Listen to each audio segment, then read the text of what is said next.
Hey, hey! How's it going, guys? You better check your watches because it's time for some more Hocus Plays Minecraft.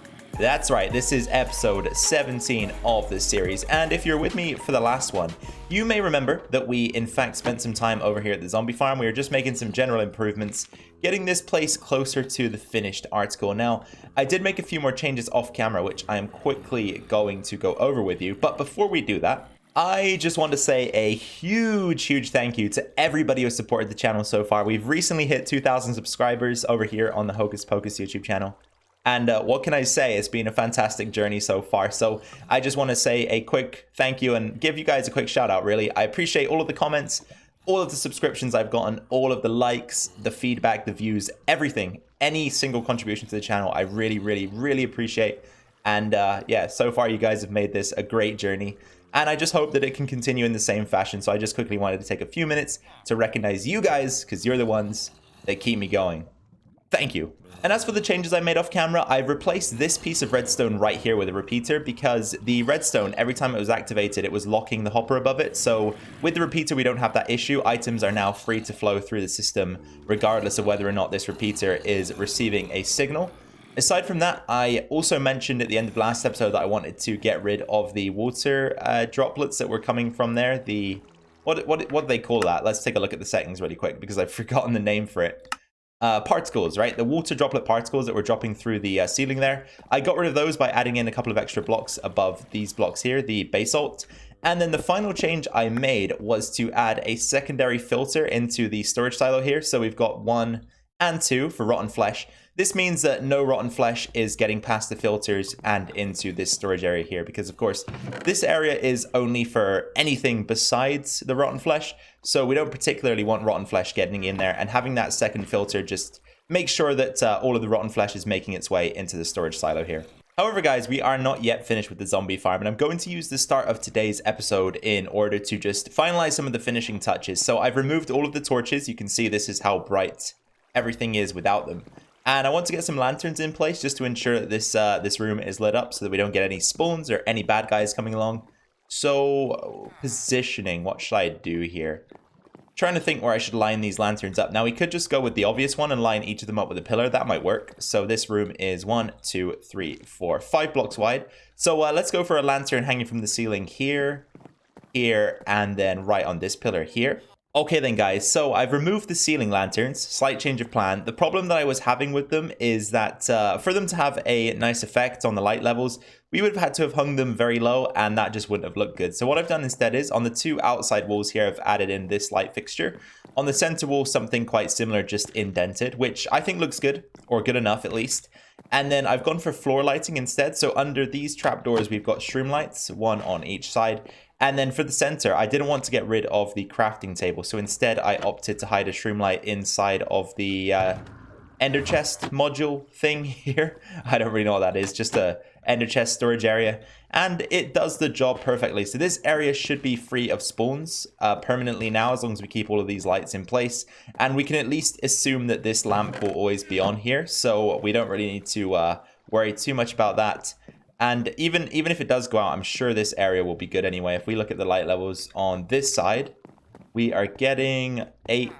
Oh, there's 1, 7 right in the corner here. Okay, so I guess not entirely spawn proof because I think they can spawn at 7. So these 2 corner slots here are actually spawnable. But, you know, I think that's about as good as we're going to get. I'm not going to try too hard to fix that just because it's unlikely that mobs will spawn. But I guess they still have the chance to.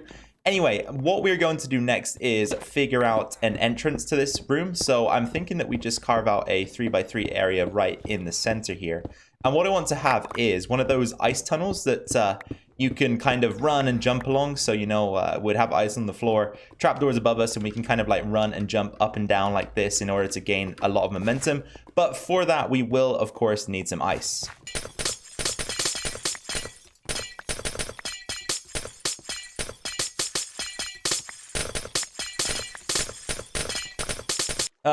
And just when you thought you'd catch a break because you've flown thousands of blocks away from your base, they turn up and find you again. Fortunately for me, it seems like 2 of them generally have no idea what they're doing.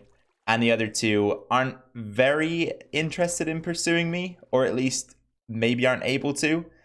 I don't know. I'm not going to bother flying away just yet. I'm going to keep mining because, as I say, they're not the brightest of dudes, are they? Let's be honest. Oh boy, you guys, I am so sorry. It's been, I don't know, a week and a half since I recorded the last clip, and it's been a very, very busy week and a half. I have had little time to record, and on top of that, it's the start of a new month. We've entered July now, and happy 4th of July, by the way, to anybody that is celebrating that around the world today. It's the start of a new month, and that means that work is always busy. It leaves me super exhausted, and I shouldn't make excuses, but I just have found it really hard to record in the past week and a half. So that's why it's taken me so long to get this video done. But as you can see, we have finished up the ice road here.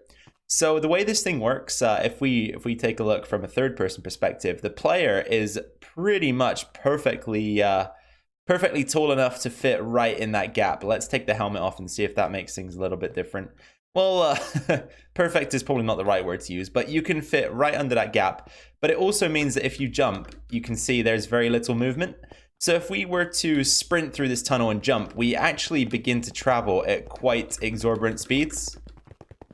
And that allows us to cover ground very quickly and takes us from the base area over there into our zombie farm with ease. So that's the way this thing works, and it is finished right now. I'm thinking, do we put one more trapdoor here, or should we just leave it as it is?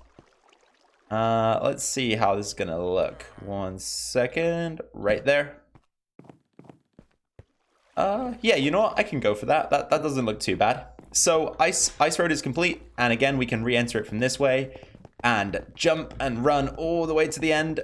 And it does sometimes eat up your hunger quite quickly if you don't have a lot of saturation. You can see I lost a haunch there in between the halfway mark and the end. But it makes things a lot quicker. So once again, guys, I'm sorry for the delay on this video, but let's continue onwards with it. Okay then, so for today's episode, I mentioned there is going to be something a little bit bigger going on, and that is going to be da-da-da-da-da-da. Can you guess? Can you guess? I'm not sure. Can you guess, guys? Okay, I'll put you out of your misery. We are going to be building a smeltery today. So it's something we've needed for a while now. I'm sick and tired of smelting manually. Just takes too much time. It's the peasant's way, and I can't handle it any longer. So I figured that we would create a Wells Night type design again, similar to the one that we used last time, where the carts supply the furnaces, and you can pretty much just pull a lever and have everything be done for you. So I'm figuring that we build this thing here, right? If we can line it up with the bridge, it will be right in front of us here. So the entrance will be centered on this point. We can actually remove these blocks. And we will walk in from this side, and it will be in that wall there somewhere. Because I don't know if I mentioned this previously, but originally the only plans I had for this ravine was just for it to be kind of a walkway over to our main area. But why make this only a walkway? That's a lot of space wasted, in my opinion. So if we can put a few builds in here and there, then we should go ahead and do that. And I think this location is pretty perfect as well, since it's so close to the storage area. Anything that needs smelting and taken back and forth can easily be picked up, moved across, and then return later after it's done smelting. So let me clear out a bit of space here. So this should be enough space, and I'm gonna go for 11 furnaces on each side of the room this time, whereas last time I believe I did 7. So, you know, the only difference is speed. You increase the amount of furnaces, then things will smelt quicker. So I decided that we'd go with 11. 11 seems like a nice number, right? It's an odd number, which of course is always critical when building because it gives you a center point of the room. And 11 furnaces on either side will give us a total of 22, which means that we can smelt 22 items at once, which is going to be pretty awesome. All right, so now that we've got the furnaces down, we need one atop each furnace, one hopper that is, and one in the back of each furnace, so something like this. Oh, I just realized we're going to need a bunch more of these hoppers, and I just spent a ton of iron. Yeah, we're going to need at least another 22, I think. One for each furnace in the room. So, ooh, this is going to get very pricey. That's okay, though, because this will be It's not even a sacrifice really, because we're building something very useful. But as I was about to say, this will be a great use of the iron, just because whenever we need to smelt things, this room is going to take care of it pretty darn quickly. So what will happen is we'll eventually have rails that run over the top of these hoppers here. They'll also run over the top of these hoppers and the hoppers at the back of the furnaces. We'll give them a little bit of extra room. So I think the rails will run out to about this point here. And again, at the top, they'll do the same. And of course, on the other side, so an extra 3 blocks. And then they'll hit the wall and bounce back. And that should allow them to evenly distribute their contents amongst the furnaces here. And once they're done with their path, they'll be stationed somewhere in the middle. So I'm going to get to work on hollowing out a bit more area, because we do need to increase the size of this room slightly. We also need to build a station here for the carts to sit at. So there will be four not hopper minecarts, 4 chest minecarts in total. 1 here, 1 there, 1 there, and 1 there. And they will be sent out simultaneously to either put coal into these furnaces or to store them with these smeltable items. So guys, we've pretty much got the mechanics of the room set up, which is pretty cool, right? So the redstone and rails and such are functioning. I just came back to get some test items. So we've got some coal, some iron ore. Let's just make sure that this thing is distributing evenly, which it should be. I have tested it off camera, so if it doesn't work now, then I couldn't explain it. Okay, so bottom chest here, you want to put your fuel in. So for example, we'll have 58 coal, and you know, we'll have a chest on each side, but for now, we're just going to fill up one side because I'm not too fussed. Well, actually, you know what? We could do both sides, right? We could do both. Let's get another chest up here as well. And then when you pull this lever, the cart should simultaneously travel back and forth, filling up the furnaces. Okay. And of course, in typical Hocus Pocus fashion, I don't know where this needs to be. Right there, maybe? Yep, there we go. In typical Hocus Pocus fashion, we forgot something. So the carts are now out of sync, but they will eventually return back to sync once we turn this side off. So let's just let them bounce back and forth for a few more seconds here. So it didn't distribute evenly, and I retried it off camera, and it did distribute evenly. So I think inevitably when I record, I do drop some frames, and this just causes things to not function in the way they should. But as long as it works off camera, that's fine. And as you can see, everything is properly distributed here. So we've got an even amount of coal in each furnace, or as even as it can possibly be. So now the top carts will do a similar job. We can split the iron ore or any smeltable item. Again, hit the lever and off they go. So let's see what we've got here. I think these ones seem to be working okay, right? So we've got, yeah, this could be down to the fact that there were very few items in those chests, though. I'm not entirely sure. But, or it even could be down to the fact that the route's just different on top for the carts to take. I don't know. It could be a multitude of things. But as I say, I believe the reason why it didn't work on camera the first time was just because we were recording, and recording does drop frames, so it could screw things up a little bit. But as you can see, everything is smelting, and the iron ingots are coming out of the output area here. So all that we need to do now is make sure that we can automatically collect these items. So we're going to need, as I said, another a little bit over another 22 hoppers, and we'll have a central double chest underneath each of these systems here. So we can actually quickly do the chest on camera, and then I'll craft the hoppers off camera and get all of that attached. So we're going to be looking for a little bit of wood. So that'll be 1 chest, 2 chests, and then that will be the 4 chests for the double chest. If if I'm explaining things clearly, probably not. But what we'll have is, so the center will be the 6th furnace. So 1, 2, 3, 4, 5, 6. We'll have a hopper that comes out the bottom of there, and that will lead directly into a double chest right there, like so. And then again, we'll have the same thing on the other side. So a double chest right here, like, like that. There we go. And then we can just access the front of this to collect our items once they've been smelted up. Okay, so that's one side of the room complete. Let's finish the other, and I think it's quite obvious what we're doing here. So just a row of hoppers connected to a central hopper, and then of course everything will filter out of the furnaces into that middle hopper, which will deposit items into the chest here. And you can see them flowing in. So we've got 17 from one side, 17 from the other, and there are our 34 iron ingots. So yeah, I think that's pretty much it for the mechanics of the room.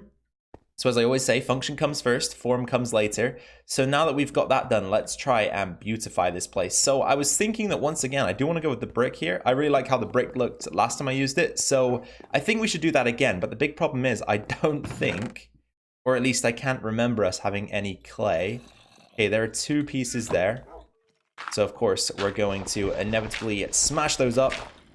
I've used the word inevitably twice in this episode now, which is strange. And it's something that I catch myself doing often. I will use a word that I don't use often, and then all of a sudden I'm using it like every 5 minutes. Don't know why, just happens. But here we go again. Wasting coal. Not that coal is a commodity that we're finding difficult to come by, but as you can see, why am I getting the loading circle? Okay, it's gone. Good. Okay, 4 bricks in this side, 4 bricks in that side, and that should give us a measly 2 blocks. Awesome. Check it out, guys. Check it out. We've got the brick in place. So, again, similar design to the last time we did this, because I went back to the old world and I just realized that, and I hate to brag, but we did a good job on this last time. I really like the way that room looked. So, next step here is to just change up the bottom set of blocks here. We're also going to do something similar with the blocks above the brick stairs here. So it's just going to be simple, 5-block combo. We can just apply that very straightforward. It's 1 block high, so it really doesn't take much effort at all. And we should probably switch this one up maybe. Have a little bit less cobblestone. Yep, that works. And we can also do that on the opposing side. And then, as I say, we've got this block space above the top here that we'll do the same thing to, but I'll probably do that off camera because it might be a bit finicky. So just leave that to me. All right, that looks good. And then I was also considering maybe switching up the border here because the stone brick is very similar to some of the textures we've got going on in here. So maybe switching back to this lighter smooth stone will actually be better. And again, this is a design choice that we made in the original version of this room. And as I just mentioned, I thought it looked pretty darn good. So maybe it will work once more. And we'll take a step back here just to have a look. Yeah, not bad, right? It looks pretty good. And once again, we also went with the trapdoor system. So to block off that hopper without making the chest inaccessible, just use a trapdoor. We should probably edit out the inside of that area as well, just so that it doesn't look unfinished. But again, something I'll do off camera. And then you may have also noticed that we've got stairs leading down into the room. Now, this is how we're going to make it slightly different. We're going to have this room shunted down by a block. So the corridor that leads into it will be raised, and then you come down the stairs. And then I'm thinking that maybe over here at the end, I don't know what I want to do, but I want to have something maybe that allows you to just step up into this area here so that you can access the chest a little bit easier. Because if we were to take these stairs out, it can be difficult to access the inventory. You kind of have to jump and click, which we don't want to have to do. So maybe we'll do something like this, right? We'll have a stair in the middle, a corner stair on the outside, oops, and another corner stair on the outside here. And just have a little something like that that allows us to step up. I don't know. We'll figure it out because, as I say, we cannot have a situation where we have to jump every time we want to load these things up. That isn't the way this room is supposed to function. But so far, so good. I'm going to continue working off camera and just bring you back in for some periodic updates. Okay, guys, we're making steady progress. And so far, so good, I think. I don't know what you guys are thinking. And of course, as per usual, any feedback, be sure to leave that down there, down in the comment section below this video, okay? So we've got some sort of roof pattern going on here, or ceiling pattern, I should say. And I'm trying to get some arches in. Arches always look pretty cool in ceilings. Come on, Hocus. Correct terminology, please. In ceilings. So I'm trying to line a few up here. So we'll have a central arch that goes between these 2 pillars. And then one in between each of the gaps on the walls.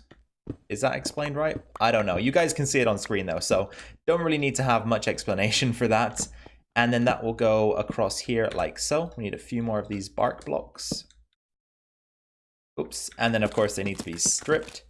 And then trying to figure out what we're going to do with the middle of this might be a little bit of an issue. Because, yeah, I don't know. We're working with very minimal space, so it might be hard to actually implement the ideas that I'm looking for here. But we'll give it a shot. We do actually need to have one more arch right above here as well. So let's clear out the space for that. And that will be 1, 2, 3, 4, and 5. And then again, 2, 3, 4, 5. All right, so then what will we do? I don't know. but you guys can kind of see where I'm going with this. So I'm going to work with it. I'm going to work off camera on this because, again, this might be quite difficult to figure out. And then I will be right back as soon as we've got something worthy of looking at. Just wanted to check in again, guys. These ceilings are starting to take shape, and I can sort of see where we can go with them now, which is good.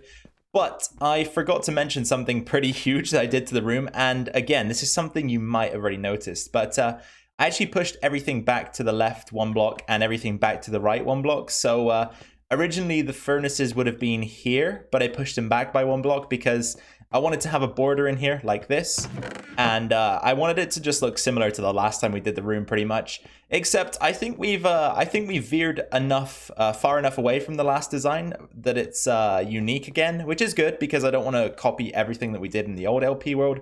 Otherwise, I may have stuck with it, right? But yeah, as I said, I just wanted to mention that in case you guys hadn't realized. Let's get these ceilings finished. Okay, guys, we're going to be finishing up the episode soon here because the room is complete and I want to get this out to you guys on this 4th of July weekend. But there's a few things going on. Firstly, this guy. Hey there. Oh, no.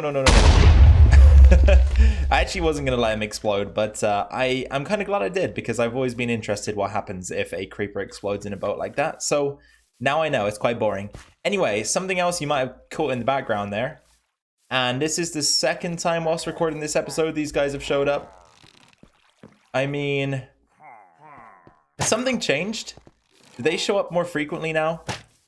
I honestly couldn't, I don't know. I couldn't tell you guys whether or not that is the case, but it seems like they show up a lot more frequently at the moment, and they're just harassing me all the time whilst I'm trying to record, which isn't nice.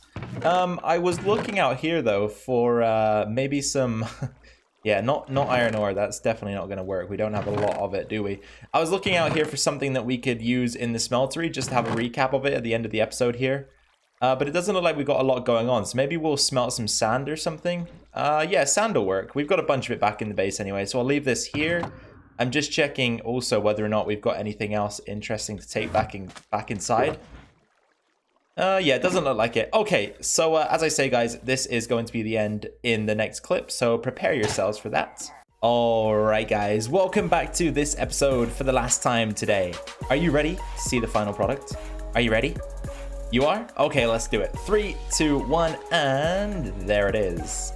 Okay, guys, how does it look? How does it look? As I always say, make sure to let me know down in the comments. But we went for a spruce ceiling.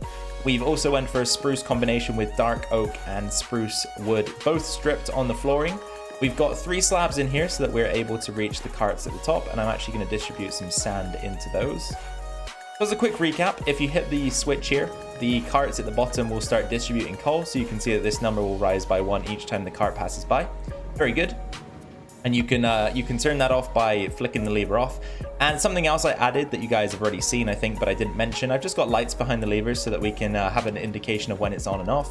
Not that we particularly need it, but it works quite well in my opinion. And then the top lever will send round the carts with the smeltable items in. They will be distributed once again 1 by 1 as the carts pass by, and all of the finished product will be distributed here into this chest on this side and this one on the other. So 11 items at a time this room can handle on each side, so a total of 22. And all in all, this is an awesome addition to our world because up till this point I've been manually smelting things and it gets kind of tedious, so I'm glad we've got this done. Anyway, guys, if you did enjoy today's episode, please be sure to drop a like down below. That'd be much appreciated. Sorry once again for my week-and-a-half hiatus. Just been busy, but I'll be back now. And finally, any comments, questions, suggestions down below. If you haven't subscribed to the channel, then welcome. Make sure you consider doing so. That will allow you to stay tuned to this series and any other videos that we post. All right, guys, take care of yourselves. I hope you've had a great weekend. I've been Hocus Pocus, and I'll see you in the next one. Bye for now.